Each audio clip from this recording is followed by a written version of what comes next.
Aux abords du rond-point de Cocotte, difficile d'échapper au contrôle de la gendarmerie. Quelques coups de projecteur à l'intérieur de l'habitacle, un premier aperçu de l'éventuelle ébriété du conducteur. On regarde un petit peu donc à l'intérieur des véhicules, effectivement, pour voir si on voit des signes d'alcoolisation, des signes évidents. Mais ce n'est qu'une indication, on ne se fie pas à ça.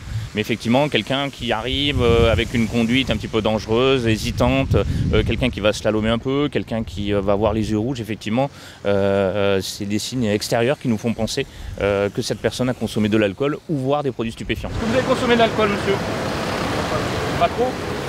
Cette nuit, 125 gendarmes ont été postés sur les axes principaux de circulation. Au Robert, à Ducos, à Schœlcher et au François. 4 postes de contrôle pour plus de 2000 dépistages. À 5 h du matin, déjà une quarantaine d'alcoolémies recensées. Si certains acceptent mal la situation, d'autres savent que ces barrages sont nécessaires. Un contrôle me sauve la vie tous les jours. Parce que des fois, je vois les gens, quand ils voient des gendarmes, ils font appel de phare et tout. Moi, j'ai horreur de ça. Parce que ça nous sauve tous la vie. C'est normal. Bon, après, on dit ceux qui boivent ne conduisent pas, donc c'est ce que j'ai fait. Puis tant pis pour ceux qui se font avoir.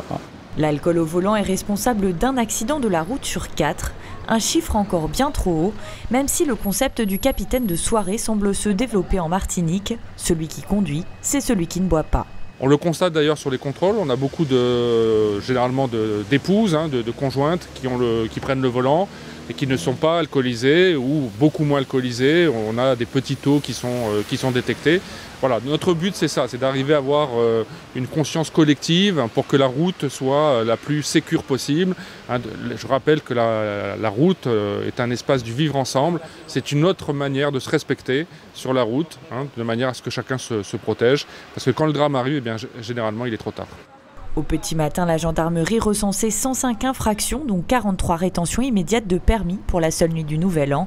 Des chiffres légèrement supérieurs à l'année précédente.